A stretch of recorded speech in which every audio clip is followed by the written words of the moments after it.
Alright everybody, welcome back. So, today is a little bit of a story time day. Less vloggy, more story time. My throat's very dry today, I don't know why. It's not a good combination when you're trying to talk to a video. Anyway, story time. This is a story from last year, okay? Last summer, I went to a family reunion on my dad's side of the family. And you know how these things are. They're already awkward. They're a bunch of people that you haven't seen since you were still losing teeth, and they all want to know how you are and what you're doing and all of these things. So, as someone who is socially inept and slightly anxious, this is already turning out to be a nightmare situation for me. So I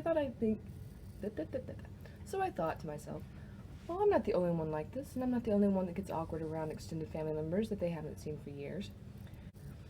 So I have a survival guide, I suppose you could say, on how I cope with being in a situation like this, and I thought I'd share it with you.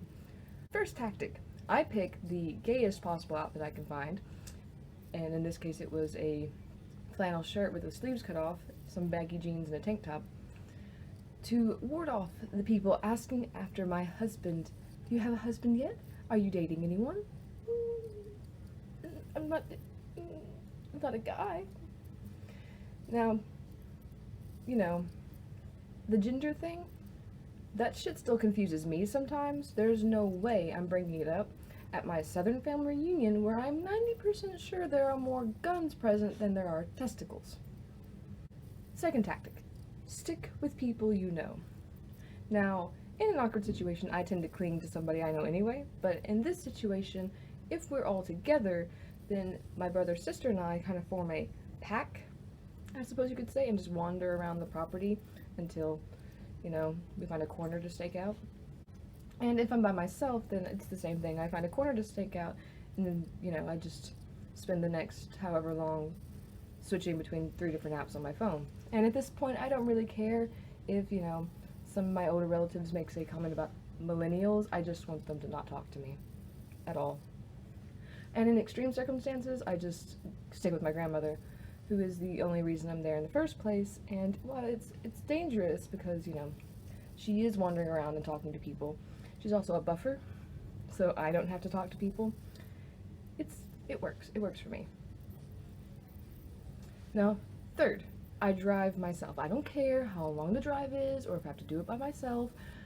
If I drive myself, I can leave when I want as opposed to waiting for somebody else to leave so I can go. Also, there's the added benefit of, you know, playing the loudest hard rock I can find as I'm pulling up to the property. You have to make a good first impression after all. Okay, tactic 4. Not always an option, but wander off. Now, you can't always do this, but on this particular occasion, the place I was at, the house I was at, was surrounded on all sides by miles and miles of woodland. So after I'd spent like an hour or so awkwardly trying to socialize with people that I don't remember, I gathered my brother and sister up and we wandered off into the woods. Pros here, there are no people and there were lots of frogs that we were trying to catch. Cons, spider webs. Freaking everywhere spider webs. Now, I'm not scared of spiders. I've had pet tarantulas before, but my sister is terrified of spiders, so it was a situation that involved a lot of stick flailing. Alright. Tactic number 5. Also not always an option, but hang out with the animals. Speaking of, hang out with the animals. Now, on this particular occasion, they didn't just have dogs and cats. They also had horses and goats, which, to me, that's even better. And it kind of goes with wandering off, but I don't really count it because it's much easier for someone to find me in a barn as opposed to the middle of the woods.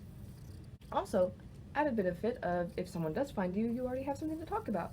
Horses, you know, if you happen to like horses. Not everybody does, I guess.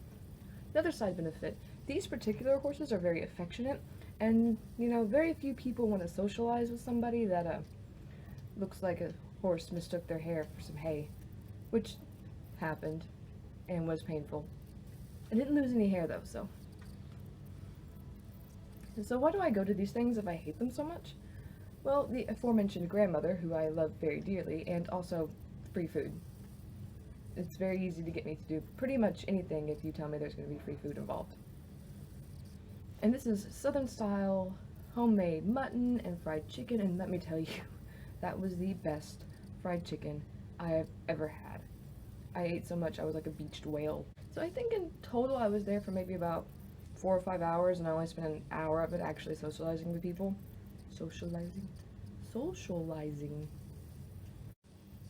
There was a lady there who, I don't know how I was related to her, but she asked me if I had pets, so we spent like 20 minutes going through the camera roll on my phone looking at my animals, and that's like 90% of my camera roll, so, you know, that was on her, not me.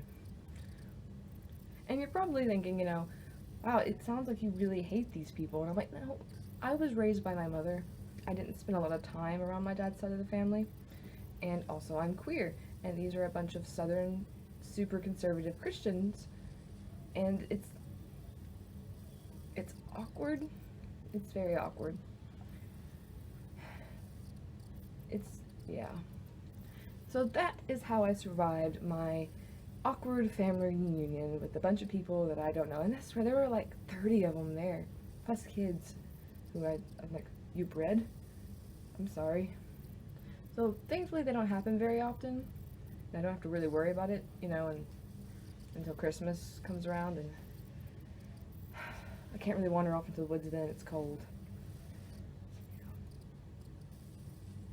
Anyway, that's how I survived. I hope maybe these tactics help you survive awkward family reunions. Also, for future reference, maybe bring some headphones, because I didn't think about it, and I kind of wish I had. Anyway, thank you guys again for watching, and I will see you next time. Bye. Bye.